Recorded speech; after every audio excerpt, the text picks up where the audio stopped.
When a child is murdered, the spotlight often turns toward those closest to her. In the case of JonBenet Ramsey, the gaze of the public, the media, and law enforcement quickly fixed on her parents. But just days after the 6-year-old's body was discovered, an influential figure stepped forward. Not from the police department, not from the DA's office, but from within the Ramseys' own circle. His name was Mike Bynum. Mike Bynum wasn't just a friend of the Ramseys. He was a former prosecutor, a powerful legal insider, and perhaps, most importantly, the man who told John Ramsey to get a lawyer. In this episode, we take a critical look at Bynum's public appearance on ABC's Primetime Live, broadcast September 10th of 1997, and we analyze how his early involvement may have shaped the legal narrative surrounding the case. We'll examine the decisions he made, the interviews he gave, and the impact he had on public opinion and prosecutorial strategy.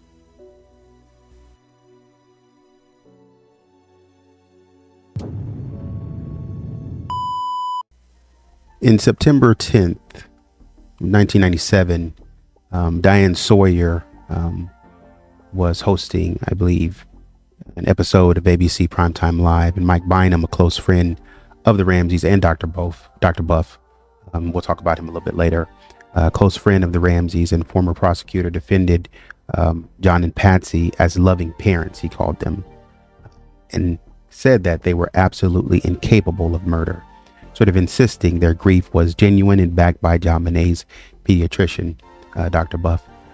He revealed it was his decision to bring in lawyers immediately after the murder, citing his knowledge of investigative patterns.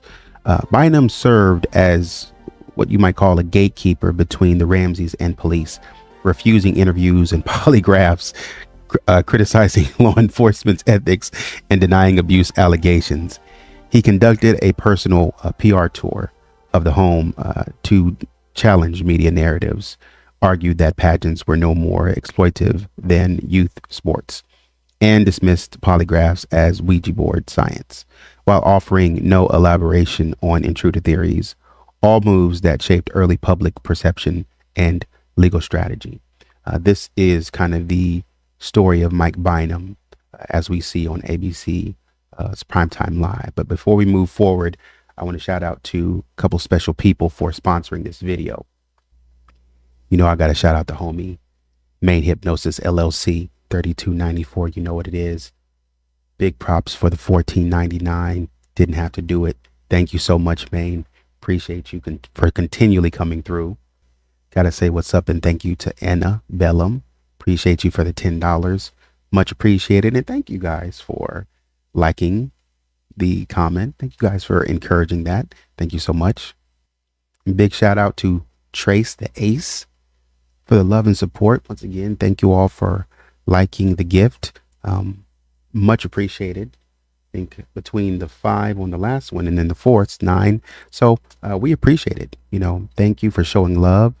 Big group hug to everybody. Boom. High fives all around. And I see Julie in the comments all the time, you know, showing love to supporters as well as others for doing that. So I appreciate you all for doing that. And without further ado, thank you so much once again for supporting the video. Without further ado, hope you enjoy the next video.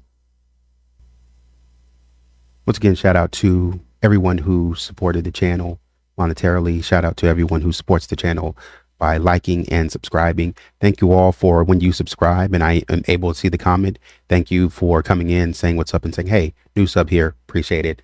Love to say welcome, love to say hello, and love to engage with you all. Once again, thank you to all the supporters here. Your boy, Mike Bynum. You want to know who got the Ramseys locked up with legal counsel? You want to know. It's going to be none other than Mike Bynum. Chipper gentleman, smiling, happy, life is good. Picture here. Now I'll make it bigger. Here with Jay Alowski. You know who Jay Alowski is. Jay Alowski is Pasta J. And apparently they are meet our owners, Mike Bynum and Jay Alowski. If you ever see them at Josie Wyatt's, be sure to say hello. So Josie Wyatt's Grill. And they are the owners of Josie Wyatt's Grill. Pasta J, I think he has another joint, one in Boulder and one in Moab, Utah, I think, where John settled elsewhere. But right here we see that he is also going into business with Mike Bynum. So as I understand it, Mike Bynum was an attorney.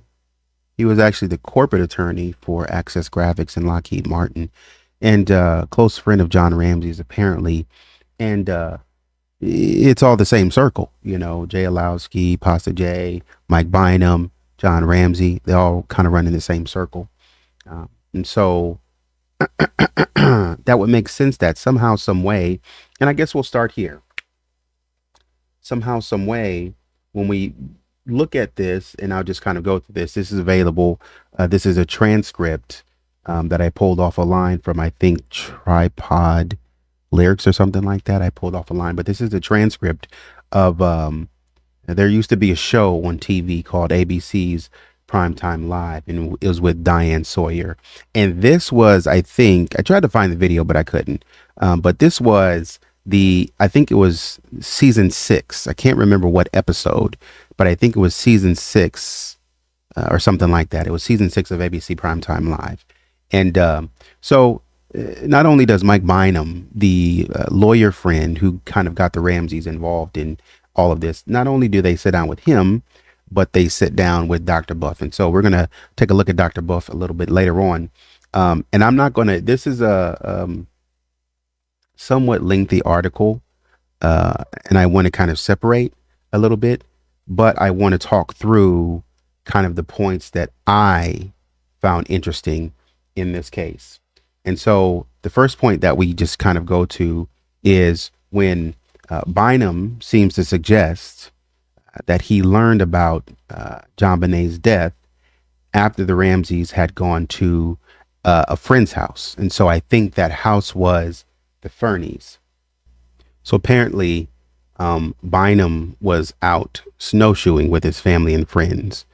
And he said we were. And so Sawyer comes in and says, when Bynum, who had lost an infant grandchild of his own, learned that JonBenet had been murdered, he rushed to a friend's house where the Ramseys and their 9-year-old son, Burke, had gone to stay. And so she goes on to say, can you tell me about what you saw when you walked in that door? Now, excuse me, sorry. Now, this is what's a little weird to me. This is what's getting a little weird to me. Many people mention that there's something going on with these kids in this town. And there was a book written on it. I think his guy's name was Steven Singer or something like that. And Charles Brennan, who kind of helped write Perfect Murder, Perfect Town with, I think, Schiller, he wasn't too impressed by it. And I haven't read any of the books. I'm not saying one thing about it one way or another. I'm not saying it's bad or anything, but I'm just saying Brennan wasn't too impressed by it. And I think another article, I think by another gentleman, kind of mentioned it and said what it was, but didn't give too much of a comment on it. And but essentially what Singer was talking about, and if I'm butchering his name, correct me, but what Stephen was talking about was this idea that there was a child abuse ring in Colorado that was rampant and prevalent in Boulder, Colorado. And it was inappropriate pictures of children going around. It was like it's like a network. Essentially is what it was. A network. It was a circle of adults taking advantage of children. And that was his proposition. Why do I bring that up? I bring that up because, and I'm not saying that, this has anything to do with it, and maybe I need to look up the statistics on things happening to kids. But when we look at the circle of the Ramseys, right? I have nothing against Fleet White, but when we look at the circle of the Ramseys, JonBenet ends up dead. She's a child. Mike Bynum loses a grandchild, an infant grandchild. Fleet White's daughter goes missing for a couple of hours. And then Bill McReynolds' daughter is kidnapped. What is going on with the kids? What's happening with these kids here? Like, and I'm not trying to, listen to me, I'm not trying to push any sort of, allegation of that, but I'm just saying, you're not, when I see a bunch of stuff going on with these kids in this small community that is supposed to be peaceful and free, it's almost like, well, I mean, is there any truth to what Patsy was saying on CNN when she said, you better watch your kids because there's somebody out there, and maybe not somebody in terms of an intruder, but maybe somebody in terms of, hey man, look, there's somebody out there who we know who is taking kids and doing some stuff with kids and all such as that, because it's like, how is this happening in John Ramsey's circle? But John Ramsey's history. John Ramsey lost Beth. There's 2 kids. I know he wasn't.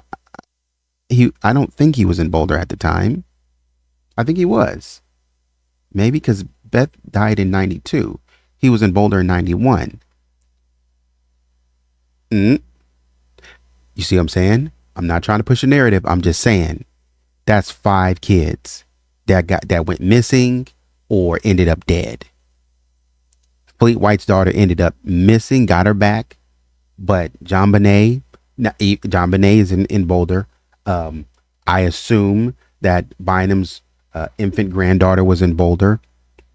Bill McReynolds' daughter was kidnapped. So that's 2 that were alive but recovered. And then even though Beth wasn't in Boulder that we know of, she was associated with somebody in Boulder and she ended up dead. What's going on with Boulder and y'all's affiliates? You know what I mean? Because everybody got their vice. Everybody has their vices. That's all I'm going to say on that. But anyways, Mike Bynum, we talking about Mike Bynum. Sorry to get distracted. I just thought it was weird. But Mike Bynum's out here. He's snowshoeing. He's having a great time. Everybody seems to be out doing something, completely unaware. Didn't even know it was coming. And I'm not saying that you can't, but everybody's essentially out enjoying their life, enjoying their family. When we talk about Haddon, Morgan, and Foreman, Haddon was out in his snow cabin, across the state somewhere. He's out enjoying his family with his wife, enjoying the cabin with his wife or kids or what have you. I don't know if he has kids or not, but he's out enjoying life. He's already up and gone. Bynum, he's up and gone. These lawyers, like I said, are out of town. Morgan was in town, but he's enjoying his family.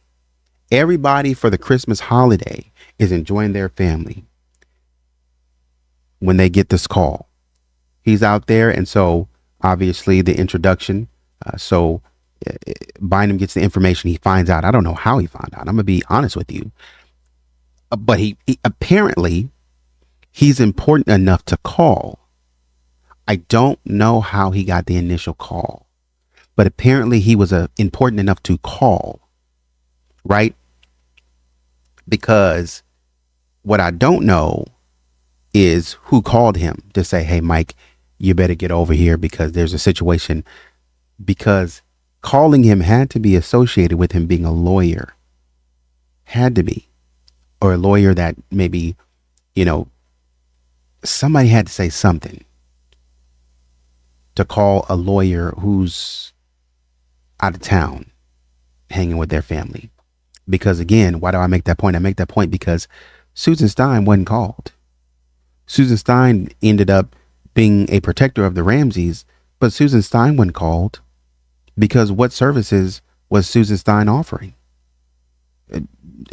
Lynn Stein wasn't called because what services is he offering? The minister, Reverend Holverstock, he was called. as emotional support and comfort. And then I think Fernie and Fleet and Priscilla, because Fleet and Priscilla, as said by John, they were their closest friends in Boulder. And so obviously I'm calling my closest friends over. And then, the Fernies, they're right across the street. They're my closest friends. But Susan Stein didn't get a call. So how did Mike Bynum get a call to say, hey, what's up? And I might be talking out of the order of events. Mike Bynum may have, come the next day.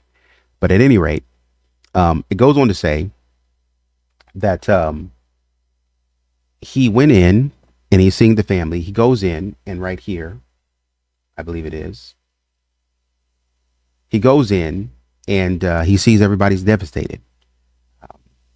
He makes Patsy Ramsey stand up to hug her. Patsy's on the couch and he has to help her up and give her a hug. And he said, so that was what I found when I got there. Everyone was devastated. It was difficult. So we're setting the stage that everyone is devastated, inconsolable. Patsy was so weak that she couldn't even stand up. So weak, devastated. And I think the actual word inconsolable is used here. That's going to be important because I do have questions about inconsolable and what inconsolable looks like. Because when we talk about, everybody grieves differently, blah, blah, blah, blah, this and that, that may be true. But when you tell me how you're grieving, then I got to look at that. Going to be a little suspect. So he comes in, and instead of leaving Patsy sitting down, he makes Patsy stand up and hugs her. I don't know why he couldn't just bend down and hug her. It almost seems as if, when we're going through this thing with John and Patsy and JonBenet dying, it almost seems like there's this underlying element where when people come into support, they have to be the most supportive friend. I have to show that I am the most supportive friend. Hey, when I found out this news, look what I did. I was there for John and Patsy 100%, the most out of any friend that they had. No one was more devastated for John and Patsy than I was. I saw that they were devastated the most on a level that no one else saw that they were devastated on. It's like we're flexing here. Like, why are we flexing? The main point, to be honest with you, at this time, parents are secondary. We're talking about what happened to JonBenet. She is the center of attention. She seems to keep being forgotten. They keep forgetting her. The case is about JonBenet and what happened to JonBenet. Not necessarily what's happening to John and Patsy. Now, of course, I'm here. I'm with my friends. I want to make sure you're good, right? I want to make sure that you're good and I want to hug you. But my God, we need to figure out what's going on with JonBenet. I want to know everything. Like, I don't want to make you recount the story, but hey, man, we need to get moving on something. I would think at this point, it'd be less about focusing on, we have enough people to help John and Patsy, I guess is what I'm going to say. We have enough people to help them. Can we get somebody on saying, what's going on with this case? What do we know? Where are the leads at on this case? What do we need to do? What do we need to give you? Anything? How soon do you need us down at the police station? But those questions aren't being asked here. Sawyer goes on to say, and there is someone else who was there that night who says Patsy had collapsed. And Dr. Buff says she was just lying on the floor. Patsy was so distraught and so inconsolable. She couldn't stand up. She collapsed. She was lying on the floor. I want to ask you something. All right, so this is the 911 call, supposedly enhanced.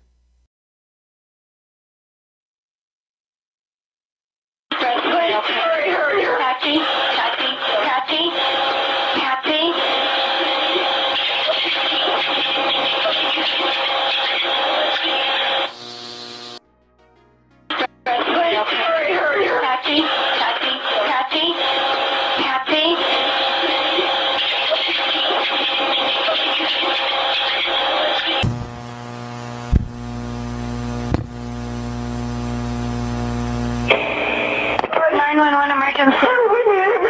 Police. What's going on? By 515th Street. What's going on there, ma'am? We have a kidnapping. Hurry, please. Explain to me what's going on, okay? There's a note left and our daughter's gone. A note was left and your daughter is gone? How old is your daughter? 6 years old. She's gone. 6 years old. How long ago was this? I don't know. I just found the note. And my daughter's gone. Does it say who took her? What? Does it say who took her? I don't know. There's a ransom note here. It's a ransom note? It says FBTC. Victory. Please. Okay, what's your name? Are you Patsy Ramsey, I'm the mother. Oh my God. Please. I'm sending an officer over, okay? Please. Do you know how long she's been gone? No, I don't. Please, we just got out. Is she right here? Oh my God, please. Okay, well, There's somebody. I am, honey. Please. Take a deep breath, Please, okay? hurry. Patsy.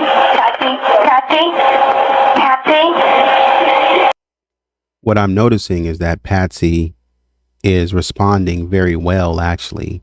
She's actually stopping and listening for a second. What's going on there, ma'am? 911 emergency. We need him. Police. What's going on? By 515th Street. What's going on there, ma'am? We have a kidnapping. Hurry, please. Explain to me what's going on, okay? There's a note left and our daughter's gone. A note was left and your daughter is gone? How old is your daughter? 6 years old. She's gone. 6 years old.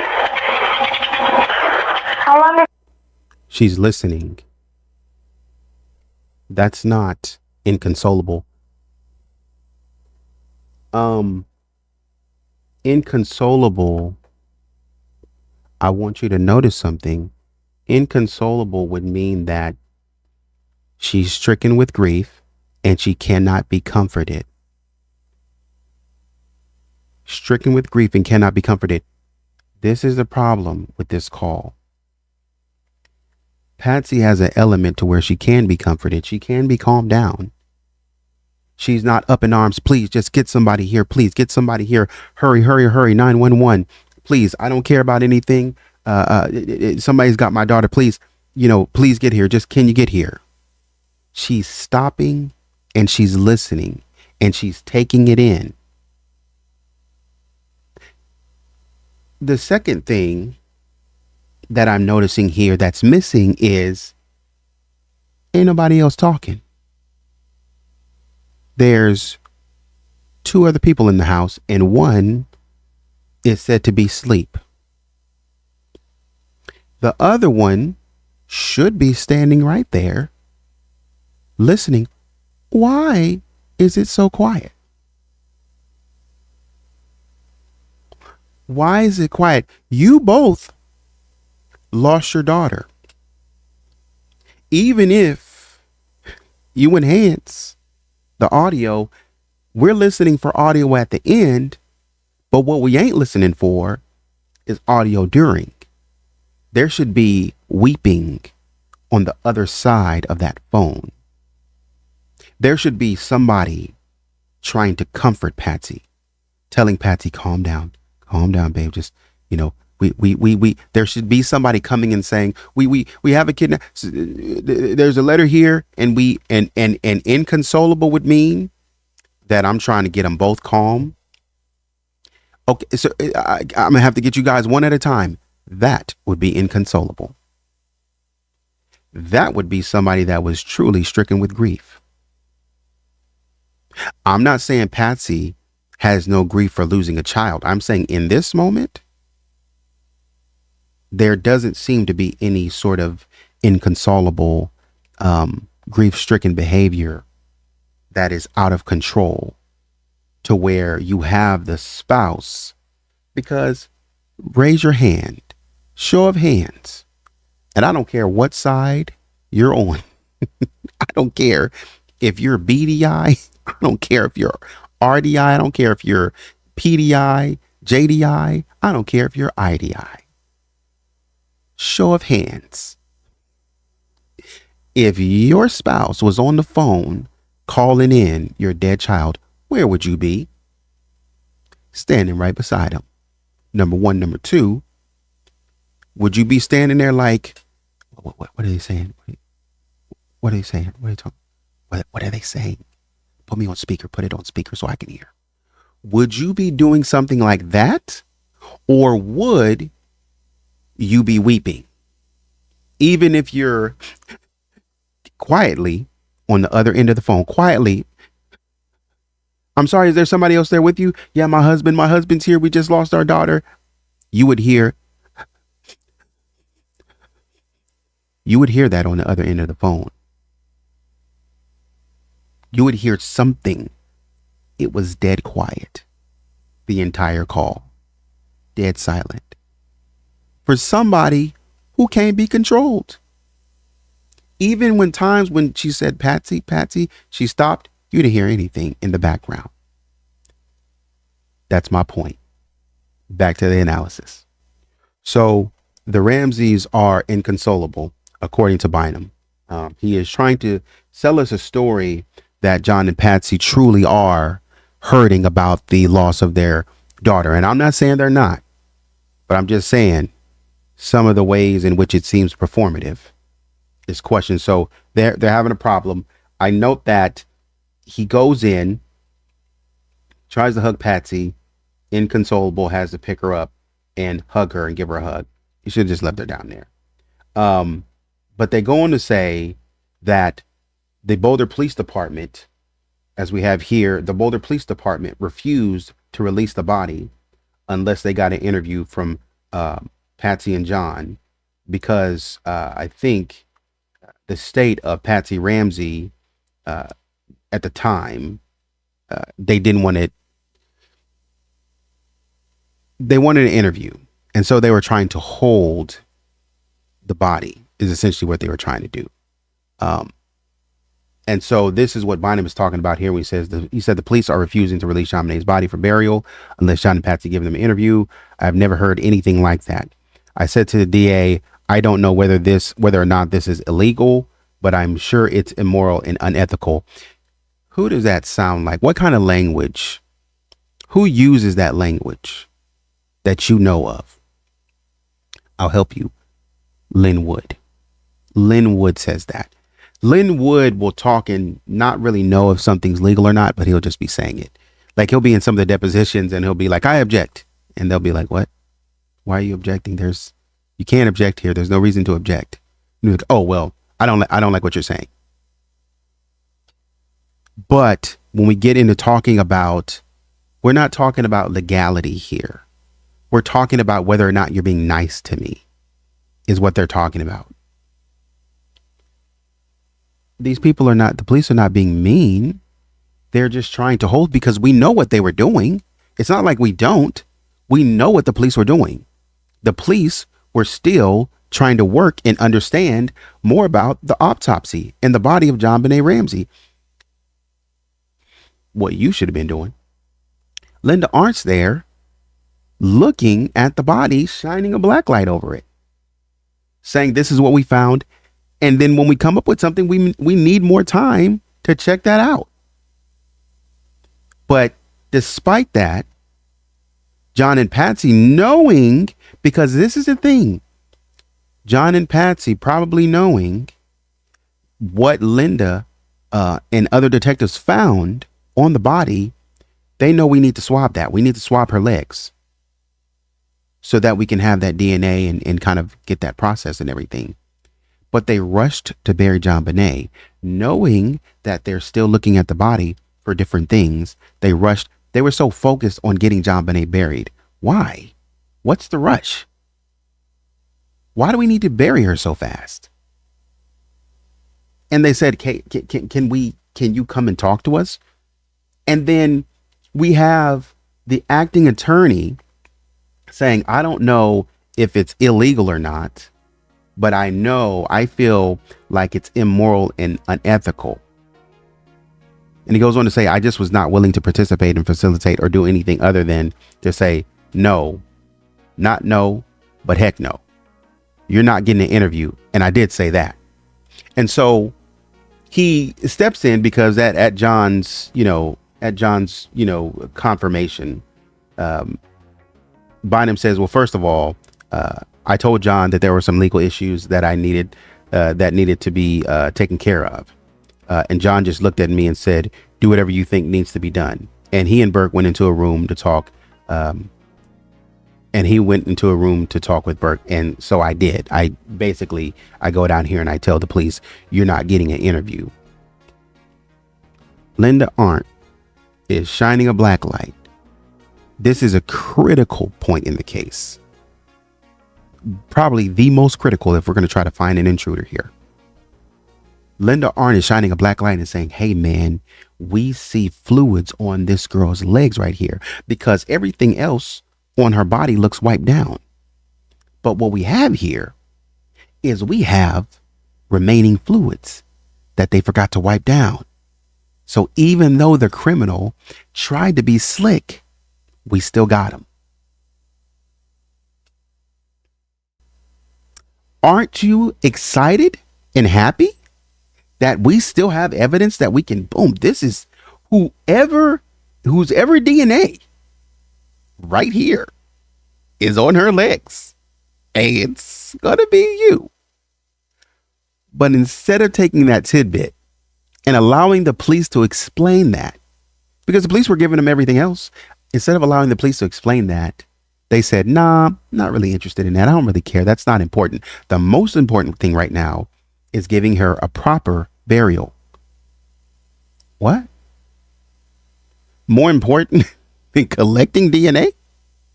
Now, we talk about police bungling and how the police screwed it up.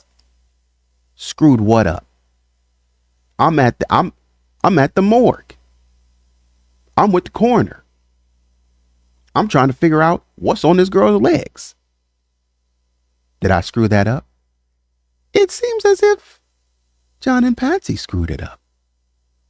A key piece of evidence overlooked and forced out because they wanted to bury her. Do we know why they wanted to bury her so fast? And they didn't want to bring her body back up. Even if you didn't know then, you knew later and you had an opportunity to exhume her body and say, oh, well, if I didn't know that, because they said we knew about the DNA results early in January. Okay, well, you put her down a day before January. And if you knew on January the 15th, pull her back up. I mean, shoot, they probably haven't even put the dirt on her yet. Pull her back up. Be like, hey, man, I'm sorry. Police still got some stuff to do. Or you could have just waited. So Bynum is essentially actually agreeing with moving forward with an incomplete investigation into the death of JonBenet Ramsey. That's not police bungling. That's a willingness to move forward when you know that something is out there. The police are saying, man, we got something. Please, you gotta let us take a look at this. Hey man, we're trying to find this killer, right? Right. We're trying to find the killer, correct? Is what you told me. But what I'm telling you right now is we got something on this girl's legs that we need to look at. I don't give a crap. I don't want to hear nothing about no unidentified male DNA and the importance of unidentified male DNA. When you had an opportunity to look for some DNA, I bet you had we been able to swab that and put it in, then we could have put it in CODIS and got a hit today. If this person was still roaming the street doing this kind of stuff, they'd have been picked up and we could have got hit. Even if we probably been able to do the genetic detective stuff, with the genetic DNA, sort of backtracking through the family tree and working toward that. We could have done that. But because John and Patsy want to rush this and Mike Bynum got in our way and allowed it to be done and said, no, you're not asking him anything. Because Linda Arndt tried to come over and talk to Patsy. Maybe that was one of the things that Linda may have mentioned and said, hey, or wanted to mention and said, hey, we found something, can we keep the body for a little bit longer to take a look? Where were John and Patsy were so in a rush to get out the house I mean, my God. JonBenet she ain't even got to the morgue yet. And they call in a plane to get out of Dodge, to get out of town. JonBenet is not even with the coroner yet. And you call and try to catch a flight. You're just going to leave the body on the floor? What are we supposed to do with this? Oh, now you want to leave the crime scene. You didn't want to leave the crime scene before. Didn't think that you should get out before. You actually wanted more people to come in. Orange juice and bagels all over the counter. It's like y'all are having a networking event of some sort. And then I say, hey man, we found the body. And then the coroner wants to come over and take a look. Y'all want to get out of town. And go where? We still have a body to look for. So my next point comes to they refuse to let the body go. So, and this is an important point, I think. Bynum took the lead, says, no, they're not going to be interviewing, even though it's my understanding that Brian Morgan was supposed to be sort of arriving, or maybe he was already there, because the call came in that hadn't said in his oral history, he said, I'm out of town, but Brian's there. And so we've already called, if it's my understanding, we've already called HMF, had Morgan and Foreman. We've already called them, and Brian's there. So Brian can get over there. And so what we have here, strangely, Bynum taking the lead on something that Haddon, Morgan, and Foreman should be taking the lead on. And not only that, but when John said, do whatever you think needs to be done, then that put Bynum as in the position of being a retained attorney. And so the BPD is standing there and they're saying, man, we need an interview. Can we talk? And really, they probably weren't even talking to him. He probably just jumped in their way. And so Haddon, Morgan, and Foreman, to my understanding, should be arriving. They should be getting the call at this point. Instead of you talking to the police, they should be getting a call. And so what we see here is, maybe this is the conversation that John went off to tell Burke, what happened. And then Burke said that he started crying because he knew that John relayed to him that JonBenet was in heaven. And then Burke obviously understood and knew that. And so I do have a little bit of a problem here because I think that Haddon, Morgan, and Foreman should be being pulled into the process at this point instead of you trying to play the hero.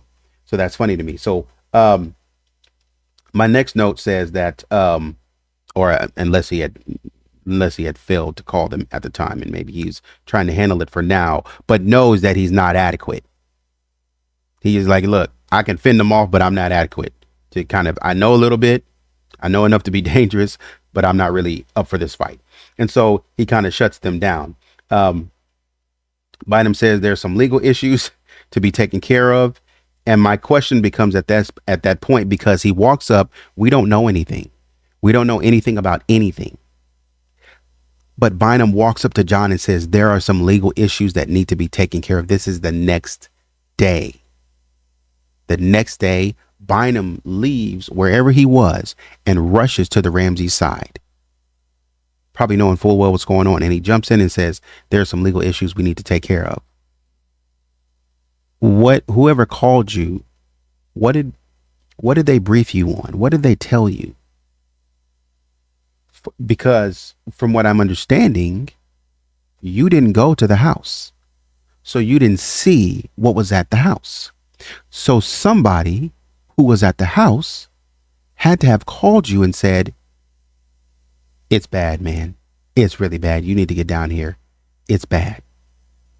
For him to come over and immediately tell John, get up, hug Patsy, and immediately tell John, hey, man, I'm sorry that you're going through, because remember, John and Patsy are inconsolable. They can't hear nothing. They can't listen to nothing. Patsy's on the floor. I don't understand nothing, but you understand what you want to understand, don't you? You're wide open to, hey, man, there's some legal issues. John Ramsey say, huh? There is some legal issues.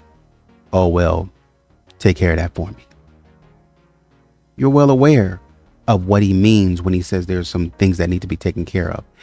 The response wasn't like what? The response wasn't, whoa. What do you think's going on? The conversation was short and straight to the point. There's some legal issues here that I think we need to take care of. And instead of John saying, what do you think? Because I don't remember John saying, and maybe correct me if I'm wrong, I don't remember John saying, like what? In terms of what? What do you think? Have the police told you anything? You came in, didn't talk to anyone. Bynum came in, didn't talk to anyone. He hugged Patsy and then went over to console John and said, there's some legal issues here. Did you talk to the police or something like that I don't know about?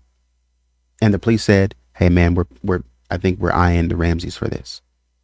And for this reason, this, that, and the third. Because how did you know there were legal issues that needed to be dealt with? And what specifically? Because how are we having a conversation about something that we don't know about? How are we having an abstract conversation about legal issues? We don't even know what legal, we got to figure out what we're talking about first. We don't know what we're talking about unless we do know what we're talking about. Unless there's already a conversation about somebody called and said, man, I'm gonna tell you right now, it looks like, and it could have been Fleet who called and said, man, look, we found JonBenet today. She's dead. Or somebody else said, man, we found JonBenet today. She's dead. The police pulled me to the side and they asked me, what do I think about John?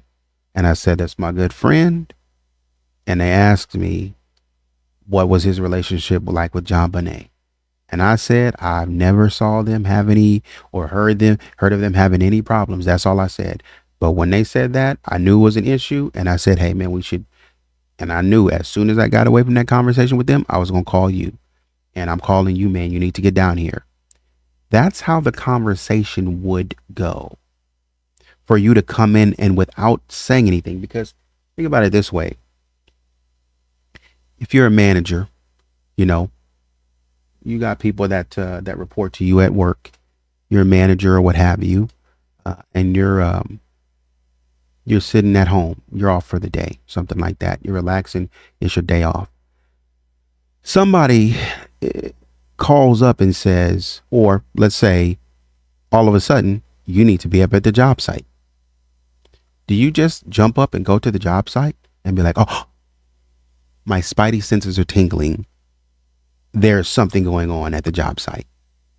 And you just go up there because you felt that something was going on at the job site and you just need to roll by there. I know that it's possible. Sometimes you just drive by and something happens to be happening. But for you to just be like, oh man, I was thinking about this place and I thought, something might be wrong. So I got a feeling something's wrong. So I just went up there. Or is it more likely that somebody calls and said, man, you ain't here and I really don't want to disturb you. But man, we got a problem. You got to get up here. Two of these people are fighting and I can't get them to stop. And man, they got the heads of other departments coming up in here, man. And it's bad. You got to get here. What are you going to do? You're going to get up, you're going to throw your clothes on, you're going to rush down there really quickly and you're going to break in and they're going to say, what's going on? Where, how's everybody? where's everybody? You're not going to come in asking questions because you don't need to, because you've already been briefed on the situation. And that's what Mike Bynum has done. That's why John didn't need a conversation with Mike Bynum, because there was already a conversation that had been had either through John or either through someone else close to John who was in the house that day and who had a way to say, it looks bad, man. You better get over here. I know you and John work together. I saw you at a couple of John's parties. I know he's your business partner. You better get over here. Bynum comes in and there's some sort of telekinesis going on between them. And that's how Bynum knows. And so therefore, he knows exactly what he's defending against. And we what's being described to us is that the police were hostile.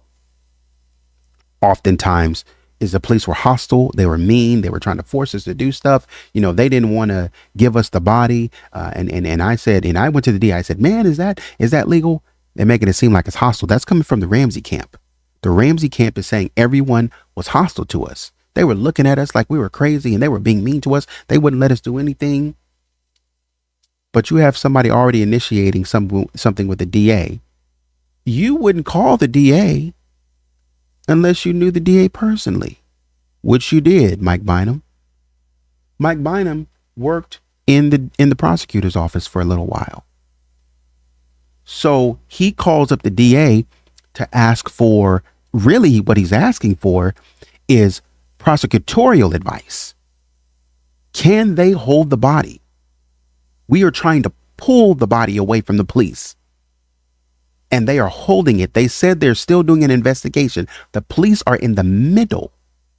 Listen to me. The police are currently at this time in the middle of an active investigation. Let that sink in. They are in the middle of an active investigation. Linda Arndt has a black light over JonBenet. And she's sitting with the coroner saying, this is what blah, blah, blah. And she's in her mode. I'm exaggerating a little bit, but the point is that they are in the middle of a literal investigation. And Bynum calls, knowing that they're in the middle of an investigation, and says, is there anything, essentially what he's saying is there anything that we can do to stop the investigation and pull the body out? I'm sorry, do what? Is there anything that we can do to stop this investigation and pull the body out? Why do you need to do that, Mike? Why don't you just let the investigation run its course? This seems to keep popping up in the Ramsey case. This seems to keep popping up. The police start to go to do something and they get close to something. And then there's an visible hand that says, don't touch it. No, you can't go over there. Officer French just happened to be walking. He said, what's this door do? And then all of a sudden he was like, you know what? No, I'm not going to go in there. Probably nothing in there anyway. But somehow, some way, if the police came over and they said, you know, there's nothing in that door for some strange and odd reason, even with the window that you're standing in front of being 1/8 of an inch cracked, which is very small, but enough for you to notice, somebody must have went through that window. You got the intuition, and even though your friend went and looked, you got the intuition to, let's go look at this again. And you stumbled upon JonBenet. Seems like you're always one step ahead of the police. But the police are getting closer and closer to things, and they always get their hands smacked. Stay away from that. Don't touch that. That's becoming a common theme. And so Mike Bynum calls and he basically says, y'all are not doing anything. Tells John, y'all are not interviewing my clients at this time, which is what they were. Tells John there's some issues here. And apparently he already knew what those issues were, which is why he was able to call ahead, come on in the house, console Patsy, and then talk business to John. Because John should have been inconsolable, but he was able to talk business to John. So he says, obviously, like we just said, Bynum has worked with the district attorney. So he knew what might possibly arise. So he's the first in line in I count him the first in line in shading this whole thing, to sort of block any in and out communication. So he's kind of standing in the gap. Nobody's asked him to, but, well, yes, they did. What we know of. He's kind of standing in the gap. Another point that we've been talking about that I did highlight is that when the police refused to release the body, Bynum was unsure of the legality of it, but he called it unethical. And like we said before, he sounds like Lynn Wood, but he's calling it unethical. Now we're dealing again with legality. We're not talking about ethics and morals. I'm talking about the legality. We're not talking about good Southern hospitality. I'm talking about the legality of what the claim is here, what the issue is at hand. We need this body here to investigate. We're currently investigating this body. And he asks about the ethics of keeping the body from the parents when the parents know that JonBenet is being monitored and she's being, there's an active investigation on her body. And you're worried about ethics. What about JonBenet? We're trying to help her. If JonBenet, listen to me, if JonBenet was laying on a table getting surgery and she was wide open, we got her stomach open and we're getting to the root of the problem, would you bust in the room and tell the surgeons to stop? And would you call and be like, what's the ethics behind this? What's the morality behind them trying to take out these whatever it is? No, you stay your butt outside the door with your booties on and your I forget. Been away from the hospital scene for so long, but I forget the little dress that they put him in and the little hat. You sit out there with your hospital garb on and you look through the window and you sit outside, you get a snack and you sit down and wait. You wouldn't bust in and call the head of surgery or call the CEO of the hospital and be like, what's the ethics behind this surgery? We've already discussed that with you. Get out of the way. But that's what Mike Bynum is doing here. The detectives are in the midst of surgery. And Bynum essentially breaks in the room and says, you guys got to stop. But she's wide open. We would have to sew her back up. What are you talking about? Mike, just let us do our job. No, you gotta put it, we gotta put it back together. But the problem hasn't been resolved yet. We're almost done. No, she has band practice. I didn't know it was going to take this long or else I wouldn't even let her, come in here. She has band practice. That's essentially what's happening here. She has band practice. We got to go. She has band practice, Mike. She's in one of the most important surgeries of her life. This is going to be some sort of corrective thing. And I'm just making an example here. And you bust in and tell us to stop doing surgery because she has band practice. Again, this is just an example of what Mike Bynum essentially did. This is why I find a problem. So he busts in. BPD are still checking, as we know, with the search warrants. So he's asking about, is it legal? And Bynum was technically legally retained by, non-officially, sort of non-verbally. The next thing I note is that Bynum says that the Ramseys would have done the interview earlier if the BPD wasn't so hostile. And a member of the DA was there to make sure things were fair, since the DA would be the ones prosecuting. That's the reasoning that they said. Essentially, the police are asking for an interview in this case. The police are asking for an interview, and Mike Bynum tells them no, because the question obviously comes up of why didn't they submit earlier?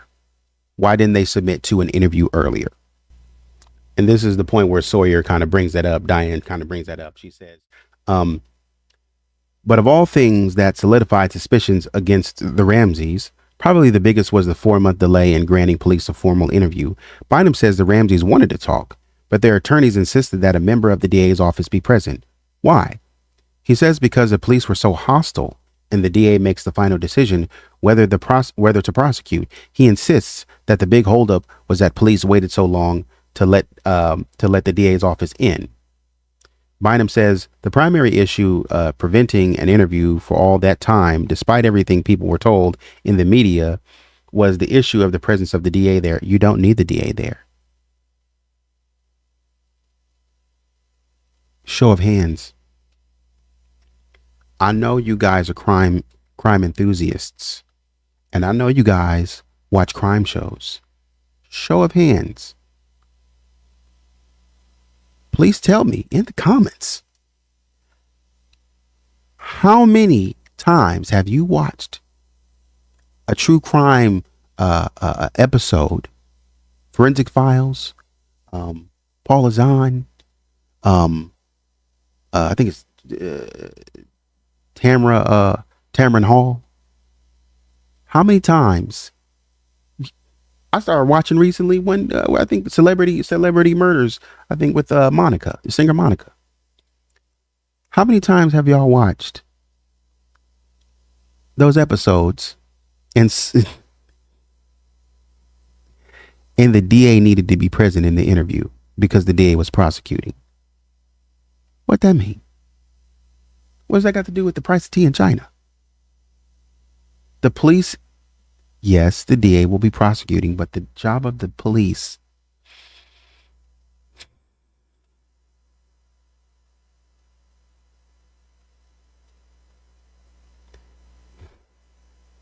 you frustrating me because you're playing in my face and you're acting like I'm stupid.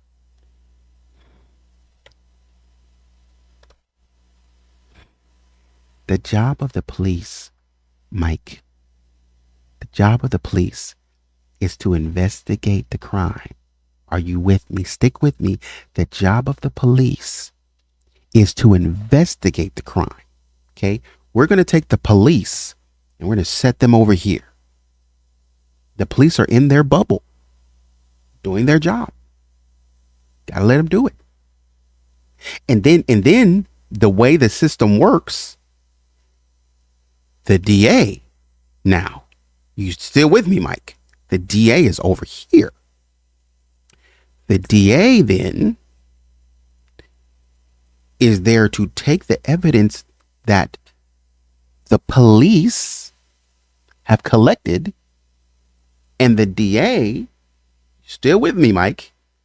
They're going to use that evidence that's collected to bring a prosecution or bring indictments or bring charges forward. You're an attorney. You're a lawyer. You know that. But you're playing in my face as if you don't understand the process of why the DA doesn't need to be there. You worked in the prosecutor's office. Mike, were you there for every single meeting or police interrogation? No. So why the heck are you sitting here telling me whether the problem is we couldn't get the DA in there because the DA needs to be there because the DA is going to be the one prosecuting? You idiot. No, he doesn't. He does not need to be there. So it should not, we're just fact finding. Why prosecute what? It took us so long because the DA is going to be there prosecuting. Stop. Why are we talking about prosecution at this point? Who said anything about prosecution? Oh, no. They had our eyes on us from the very beginning. No. Not like that. They didn't. They had their eyes on you, but they weren't. They hadn't concluded on you. You were the front runner. I'll give you that. But they hadn't concluded on you. Even if they did, you got your lawyers. That's what you hire an attorney for, right? Why do you need the DA there? You have your attorneys. That's what you have the attorney for. To protect you from any crazy stuff. You hired the best attorney in Colorado. You hired the best attorney in the nation, really. Had Morgan and Foreman. They have several super lawyers. Several in the same firm. And instead of just being like, I got the best team, bruh. Y'all know how bad OJ was. Y'all know how bad OJ was. And OJ did some crazy stuff in terms of, You know OJ. You remember OJ was riding down the riding down the freeway, and OJ was like, "I'm gonna turn myself in. Just let me get to my mom's house, and let me give my mom a hug and say goodbye, and tell my mom I love her." OJ, for what? We just want to interview. We just want to talk to you. Why are you trying to act like you're trying to take out your retirement savings? Bruh. We just need to talk to you. That's it. But people who feel guilty are going to pull a stunt. Let's talk prosecution. Why? I just want to ask you some questions. We're not talking about prosecution yet because they can't prosecute you yet. They don't have anything. It shouldn't take. So why again did it take you 4 months? We're not talking about anything. Like, look, this is the point that I'm making. If you're talking to your child and you have some sense that, cookies are gone. I told my kid, my kid has a propensity to go into cookies. I told my kid, don't you touch those cookies. Now, it could have been the spouse that took some cookies. Now, of course, you are the number one suspect because I've seen you do stuff like this before. FBI was quoting, by the way, Greg McCrary, the FBI, when he said 12-1, he was quoting, I think, the Department of Justice when he said that. He said, man, 12 times out of 13, 92% of the time it's going to be the parents. He was quoting what the Department of Justice. This is federal. You wanted the FBI in there? Federally, you got the Department of Justice too. And the Department of Justice said, 92% of the time it's going to be you. FBI said, yep, 92% of the time it's going to be you. And they said, you know what? With our expertise, this is not a kidnapping case. This is homicide. And you need to look at the parents. That's what the numbers from John always refers to federal and the strength in the army of the U.S.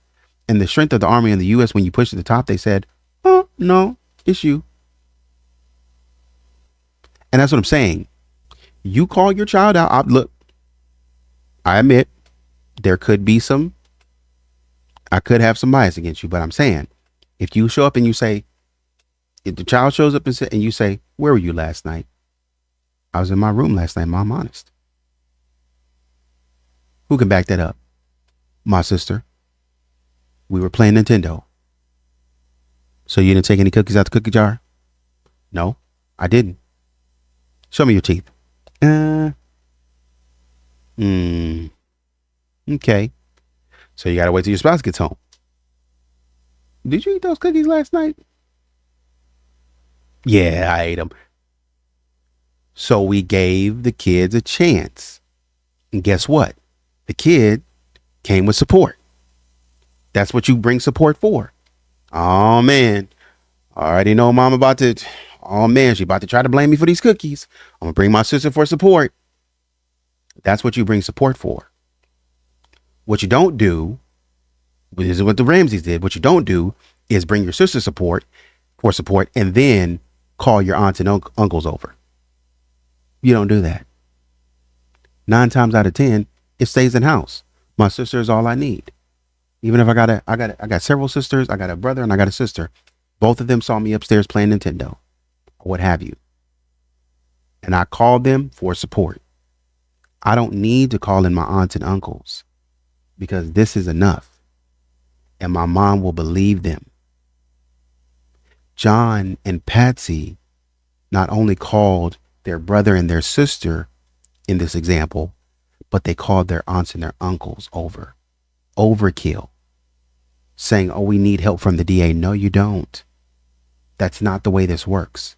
And then they sit down at the table immediately and they start talking business. This is the second time that we see very early that they sit down and they want to start talking business.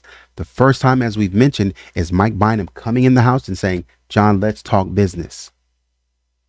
Let's get straight to it. Making assumptions about something that's not even been spoken of by the police. To this point, there have been assumptions that the police have felt this way.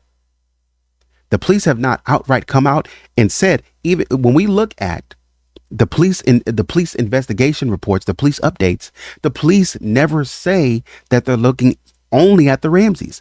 All they say is nobody's, being excluded at this point. We're considering everyone. That's it. That's all they say. But the Ramseys put themselves at the forefront of the investigation as if the BPD, go back and look, as if the BPD did it. No, they didn't. The Ramseys put themselves in the forefront of the investigation and said that they were the top suspects to the police. Which cop said it? Which cop? Linda Arndt said, I thought it was John, but I didn't tell him that. Steve Thomas said, man, I thought so too, but I didn't tell him that. We just kept looking. Because if that was the case, then they would have just went ahead and handcuffed you. But they didn't. If they really thought it was you like that and they had enough to prove it. See, this is what you call getting spooked. You're spooked because, you know what I'm saying, you feel a little guilty is what it seems like. You're spooked a little bit because you're like, oh, wait a minute. Oh, wait a minute. No. You're not gonna prosecute me for this, are you? Prosecute you for what? There's nothing that you can find. I don't even care if the police are looking at you. You're wealthy in Boulder, Colorado. That's going to get you off. You get the attorney and it's done. O.J. Simpson got the attorney.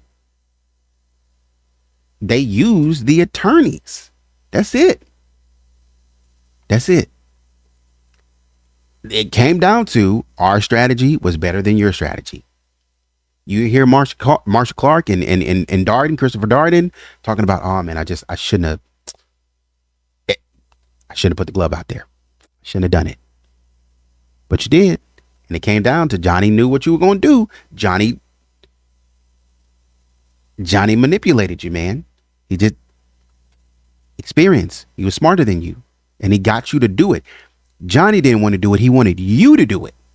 And so he kind of flipped it and said, do it, Chris. He called you out and made you do it. And you walk right into the trap. Johnny already knew the answer. Whatever game they played, it was whatever strategy they played. Because look, we know in the legal profession, there are games being played. Things that normal people probably wouldn't, if they heard them and they saw them, they probably wouldn't be okay with. And they would call people in the legal profession the scum of the earth. Honestly. That's the way of the world. It happens everywhere. It happens in business. It happens in education. It happens in the legal profession. It happens in the stock market. It happens in families. It happens everywhere. People just do some shady things. People are shady just in general. But the fact of the matter is that sometimes, my strategy is just better than your strategy. And within the context and the confines of this, my strategy was just better.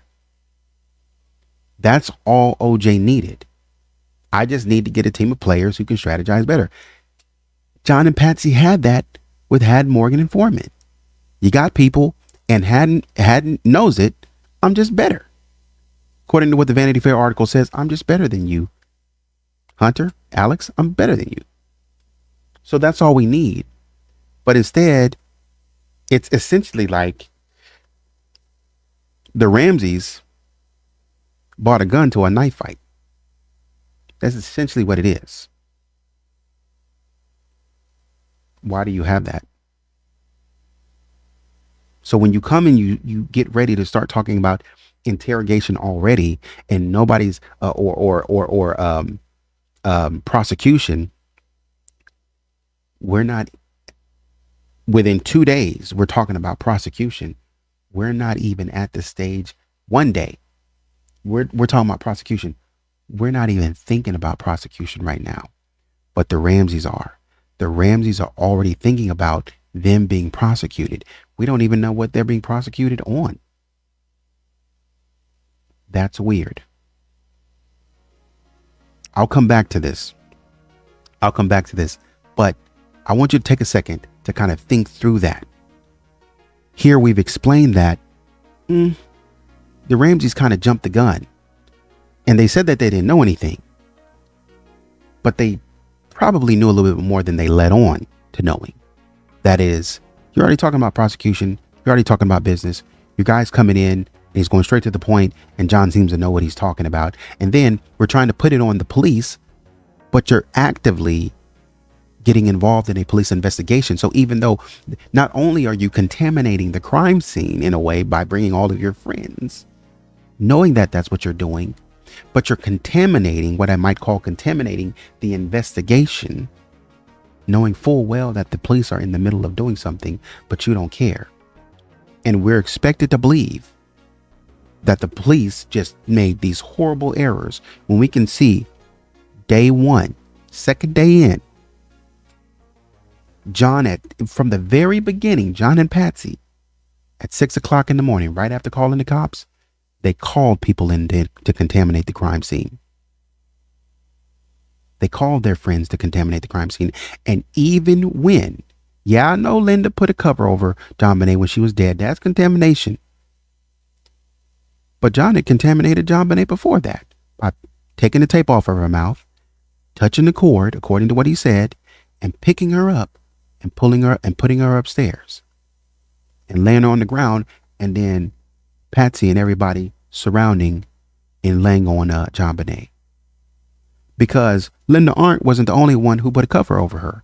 John went and got a cover and put it over her. Or it was like a sweatshirt, an avalanche sweatshirt or something like that. John did the same thing. Linda did one thing. And that's what people choose to focus on. Linda did one thing. She made one mistake. And that's what people went, what did you contaminated? The Ramseys had already contaminated it several times over. They'd already contaminated the body. They'd already contaminated the crime scene several times over before the police could even do anything. And then afterwards, the Ramseys jumped in and they were like, give us our daughter. I'm in the middle of something. No, give us our daughter. There is something underlying about the investigation where it's kind of like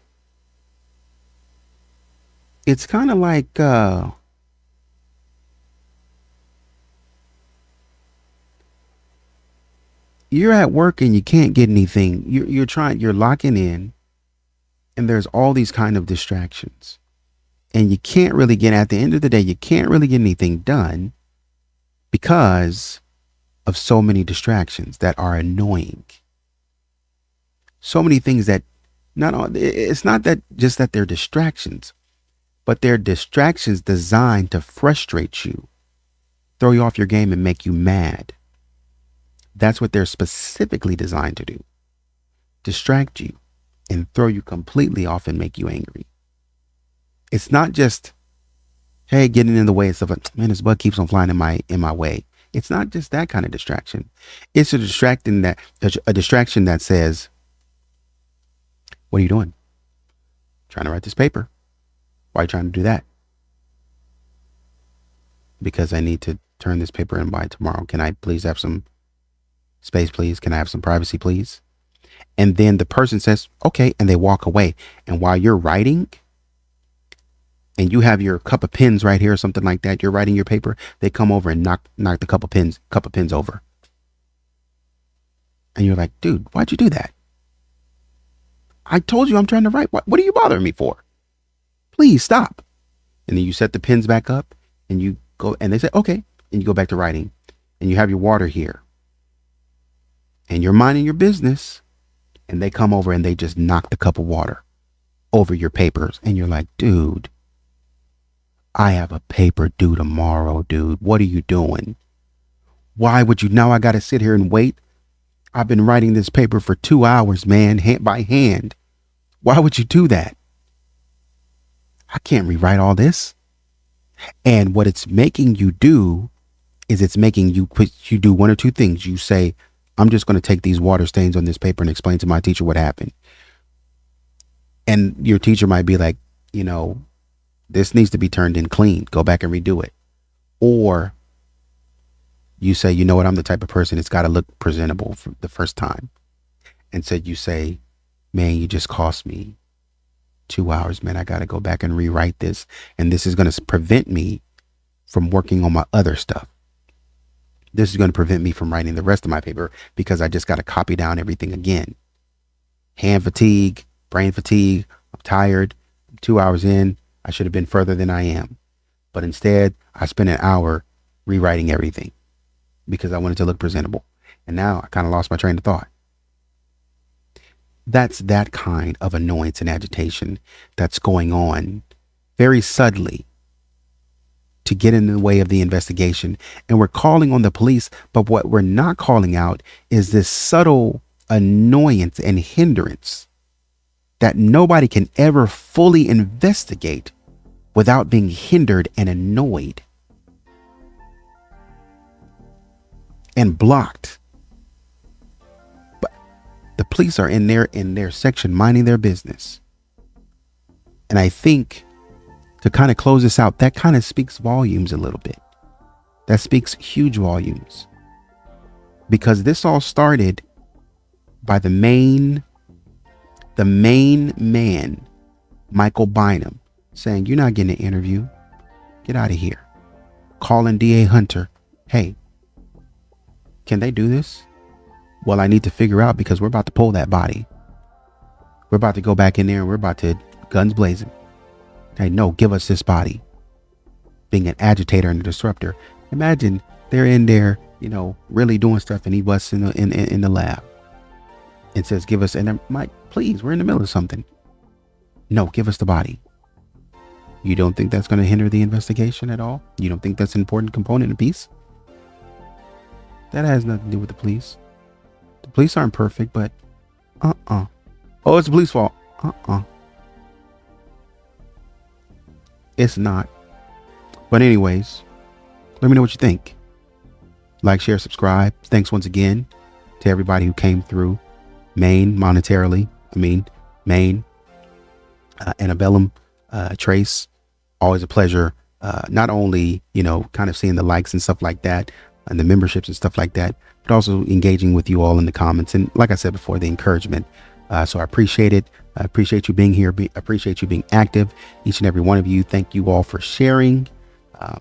And look forward to engaging with you in the comments. Until next time, take it easy.